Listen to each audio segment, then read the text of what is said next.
अध्याय 18 उपसंहार संन्यास की सिद्धि। अर्जुन ने कहा, हे महाबाहु, मैं त्याग का उद्देश्य जानने का इच्छुक हूँ, और हे केशनिषूदन, हे ऋषिकेश, मैं त्यागमय जीवन का भी उद्देश्य जानना चाहता हूँ।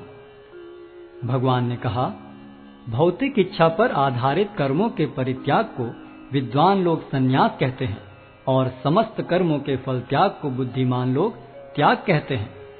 कुछ विद्वान घोषित करते हैं कि समस्त प्रकार के सकाम कर्मों को दोषपूर्ण समझकर त्याग देना चाहिए, किंतु अन्य विद्वान मानते हैं कि यज्ञ, दान तथा तपस्या के कर्मों को कभी नहीं त्यागना चाहिए।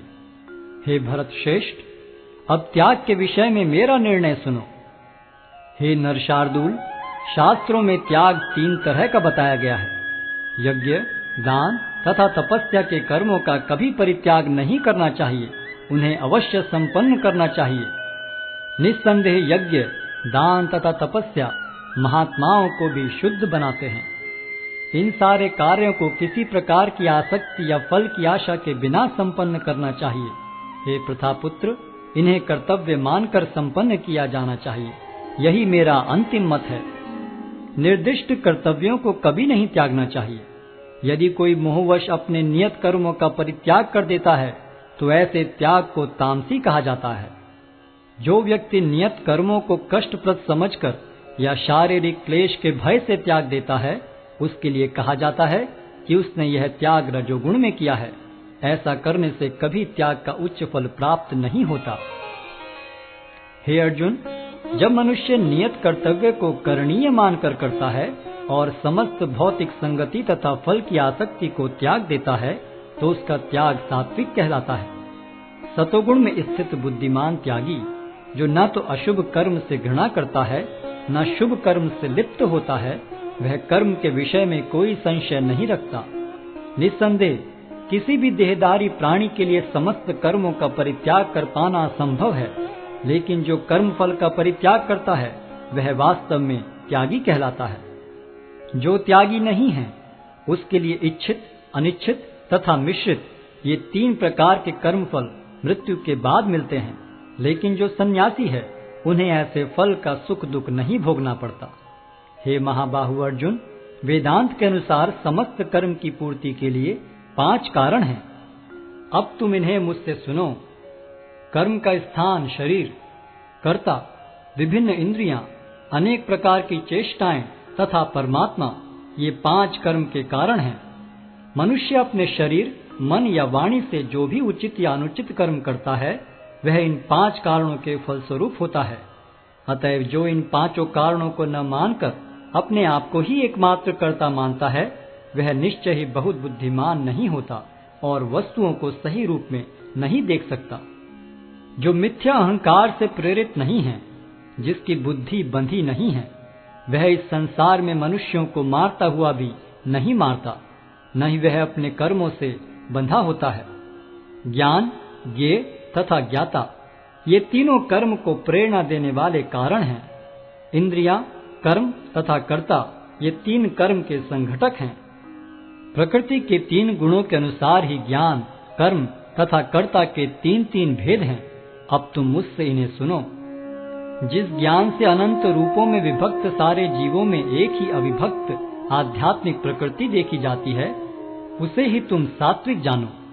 जिस ज्ञान से कोई मनुष्य विभिन्न शरीरों में भिन्न भिन्न प्रकार का जीव देखता है, उसे तुम राजसी जानो। और वह ज्ञान जिससे मनुष्य किसी एक प्रकार के कार्य को, जो अति तुच्छ है, सब कुछ मानकर सत्य को जाने बिना उसमें लिप्त रहता है, तामसी कहा जाता है। जो कर्म नियमित है और जो आसक्ति, राग या द्वेष से रहित कर्मफल की चाह के बिना किया जाता है, वह सात्विक कहलाता है। लेकिन जो कार्य अपनी इच्छा पूर्ति के निमित्त प्रयास पूर्वक एवं मिथ्य अहंकार के भाव से किया जाता है, वह रजोगुणी कहा जाता है। जो कर्म मोहवश शास्त्रीय आदेशों की अवहेलना करके तथा भावी बंधन की परवाह किए बिना या हिंसा अथवा अन्यों को दुख पहुंचाने के लिए किया जाता है, वह तामसी कहलाता है। जो व्यक्ति भौतिक गुणों के संसर्ग के बिना अहंकार रहित संकल्प तथा उत्साहपूर्वक अपना कर्म करता है, और सफलता अथवा असफलता में अविचलित रहता है, वह सात्विक कर्ता कहलाता है। जो कर्ता कर्म तथा कर्म फल के प्रति आसक्त होकर फलों का भोग करना चाहता है तथा जो लोभी, सदैव ईर्ष्यालु, अपवित्र और सुख दुख से विचलित होने वाला है, वह राजसी कहा जाता है। जो कर्ता सदा शास्त्रों के आदेशों के विरुद्ध कार्य करता रहता है, जो भौतिकवादी, हठी, कपटी तथा अन्यों का अपमान करने में पटु है तथा जो आलसी, सदैव खिन्न तथा काम करने में दीर्घ सूत्री है, वह तमोगुणी कहलाता है। हे धनंजय, अब मैं प्रकृति के 3 गुणों के अनुसार तुम्हें विभिन्न प्रकार की बुद्धि तथा धृति के विषय में विस्तार से बताऊंगा, तुम इसे सुनो।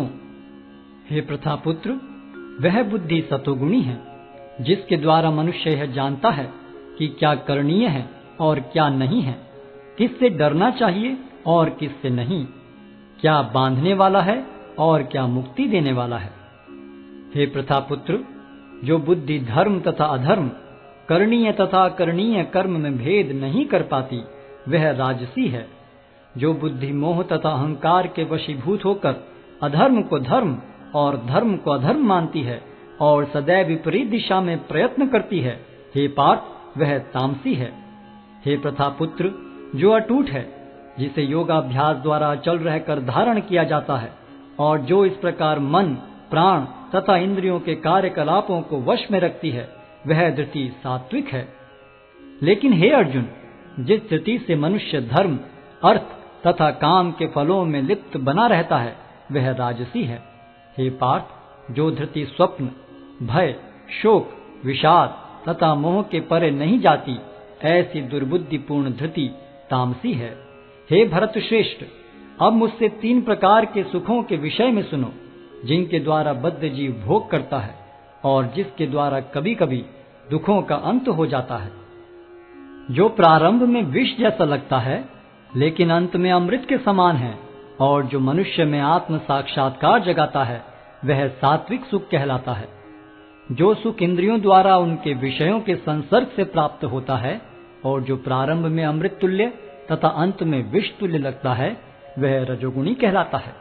तथा जो सुख आत्म साक्षात्कार के प्रति अंधा है, जो प्रारंभ से लेकर अंत तक मोहकारक है और जो निद्रा, आलस्य तथा मोह से उत्पन्न होता है, वह तामसी कहलाता है। इस लोक में, स्वर्ग लोकों में या देवताओं के मध्य में कोई भी ऐसा व्यक्ति विद्यमान नहीं है जो प्रकृति के 3 गुणों से मुक्त हो। हे परंतप, ब्राह्मणों, क्षत्रियों, वैश्यों तथा शूद्रों में प्रकृति के गुणों के अनुसार उनके स्वभाव द्वारा उत्पन्न गुणों के द्वारा भेद किया जाता है। शांति प्रियता, आत्मसंयम, तपस्या, पवित्रता, सहिष्णुता, सत्यनिष्ठा, ज्ञान, विज्ञान तथा धार्मिकता, ये सारे स्वाभाविक गुण हैं जिनके द्वारा ब्राह्मण कर्म करते हैं। वीरता, शक्ति, संकल्प, दक्षता, युद्ध में धैर्य, उदारता तथा नेतृत्व, ये क्षत्रियों के स्वाभाविक गुण हैं। कृषि करना, गोरक्षा तथा व्यापार वैश्यों के स्वाभाविक कर्म हैं और शूद्रों का कर्म श्रम तथा अन्यों की सेवा करना है। अपने अपने कर्म के गुणों का पालन करते हुए प्रत्येक व्यक्ति सिद्ध हो सकता है। अब तुम मुझसे सुनो कि यह किस प्रकार किया जा सकता है। जो सभी प्राणियों का उद्गम है और सर्वव्यापी है, उस भगवान की उपासना करके मनुष्य अपना कर्म करते हुए पूर्णता प्राप्त कर सकता है। अपने वृत्तिपरक कार्य को करना, चाहे वह कितना ही त्रुटिपूर्ण ढंग से क्यों न किया जाए, अन्य किसी के कार्य को स्वीकार करने और अच्छी प्रकार करने की अपेक्षा अधिक श्रेष्ठ है। अपने स्वभाव के अनुसार निर्दिष्ट कर्म कभी भी पाप से प्रभावित नहीं होते। प्रत्येक उद्योग किसी न किसी दोष से आवृत होता है, जिस प्रकार अग्नि धुएं से आवृत रहती है। अतएव हे कुंती पुत्र, मनुष्य को चाहिए कि स्वभाव से उत्पन्न कर्म को, भले ही वह दोषपूर्ण क्यों न हो, कभी त्यागे नहीं। जो आत्म संयमी तथा अनासक्त है एवं जो समस्त भौतिक भोगों की परवाह नहीं करता, वह संन्यास के अभ्यास द्वारा कर्म फल से मुक्ति की सर्वोच्च सिद्ध अवस्था प्राप्त कर सकता है। हे कुंती पुत्र, जिस तरह इस सिद्धि को प्राप्त हुआ व्यक्ति परम सिद्धावस्था अर्थात ब्रह्म को सर्वोच्च ज्ञान की अवस्था है प्राप्त करता है, उसका मैं संक्षेप में तुमसे वर्णन करूंगा, उसे तुम जानो। अपनी बुद्धि से शुद्ध होकर तथा धैर्यपूर्वक मन को वश में करते हुए इंद्रिय तृप्ति के विषयों का त्याग कर राग तथा द्वेष से मुक्त होकर जो व्यक्ति एकांत स्थान में वास करता है, जो थोड़ा खाता है, जो अपने शरीर मन तथा वाणी को वश में रखता है, जो सदैव समाधि में रहता है तथा पूर्णतया विरक्त, मिथ्या अहंकार, मिथ्या शक्ति, मिथ्या गर्व, काम, क्रोध तथा भौतिक वस्तुओं के संग्रह से मुक्त है, जो मिथ्या स्वामित्व की भावना से रहित तथा शांत है, वह निश्चय ही आत्म साक्षात्कार के पद को प्राप्त होता है। इस प्रकार जो दिव्य पद पर स्थित है, वह तुरंत पर ब्रह्म का अनुभव करता है और पूर्णतया प्रसन्न हो जाता है।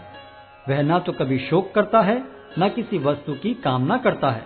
वह प्रत्येक जीव पर संभाव रखता है। उस अवस्था में वह मेरी शुद्ध भक्ति को प्राप्त करता है। केवल भक्ति से मुझ भगवान को यथारूप में जाना जा सकता है। जब मनुष्य ऐसी भक्ति से मेरे पूर्ण भावनामृत में होता है, तो वह वैकुंठ जगत में प्रवेश कर सकता है। मेरा शुद्ध भक्त मेरे संरक्षण में समस्त प्रकार के कार्यों में संलग्न रहकर भी मेरी कृपा से नित्य तथा विनाशी धाम को प्राप्त होता है। सारे कार्यों के लिए मुझ पर निर्भर रहो और मेरे संरक्षण में सदा कर्म करो। ऐसी भक्ति में मेरे प्रति पूर्णतया सचेत रहो। यदि तुम मुझसे भावना भावित होगे, तो मेरी कृपा से तुम बद्ध जीवन के सारे अवरोधों को लांघ जाओगे। लेकिन यदि तुम मिथ्या अहंकारवश ऐसी चेतना में कर्म नहीं करोगे और मेरी बात नहीं सुनोगे, तो तुम विनष्ट हो जाओगे। यदि तुम मेरे निर्देशानुसार कर्म नहीं करते और युद्ध में प्रवृत्त नहीं होते हो, तो तुम कुमार्ग पर जाओगे। तुम्हें अपने स्वभाववश युद्ध में लगना होगा। इस समय तुम मोहवश मेरे निर्देशानुसार कर्म करने से मना कर रहे हो, लेकिन हे कुंती पुत्र, तुम अपने ही स्वभाव से उत्पन्न कर्म द्वारा बाध्य होकर वही सब करोगे। हे अर्जुन, परमेश्वर प्रत्येक जीव के हृदय में स्थित है और भौतिक शक्ति से निर्मित यंत्र में सवार की भांति बैठे समस्त जीवों को अपनी माया से घुमा रहे हैं। हे भारत, सब प्रकार से उसी की शरण में जाओ। उसकी कृपा से तुम परम शांति को तथा परम नित्य धाम को प्राप्त करोगे। इस प्रकार मैंने तुम्हें गुह्यतर ज्ञान बतला दिया। इस पर पूरी तरह से मनन करो और तब जो चाहो सो करो। क्योंकि तुम मेरे अत्यंत प्रिय मित्र हो, अतः मैं तुम्हें अपना परम आदेश, जो सर्वाधिक गुह्य ज्ञान है, बता रहा हूँ। इसे अपने हित के लिए सुनो। सदैव मेरा चिंतन करो, मेरे भक्त बनो, मेरी पूजा करो और मुझे नमस्कार करो। इस प्रकार तुम निश्चित रूप से मेरे पास आओगे। मैं तुम्हें वचन देता हूँ, क्योंकि तुम मेरे परम प्रिय मित्र हो। समस्त प्रकार के धर्मों का परित्याग करो और मेरी शरण में आओ।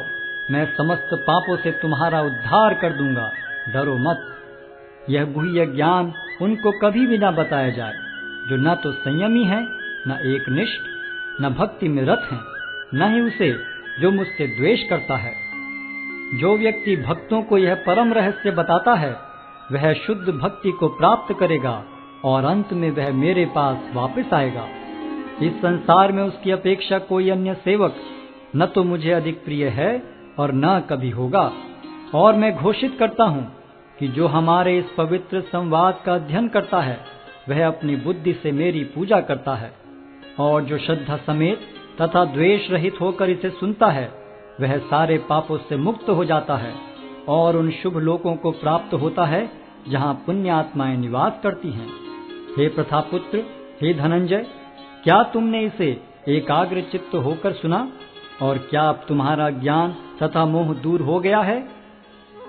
अर्जुन ने कहा, हे कृष्ण, हे अच्युत, अब मेरा मोह दूर हो गया।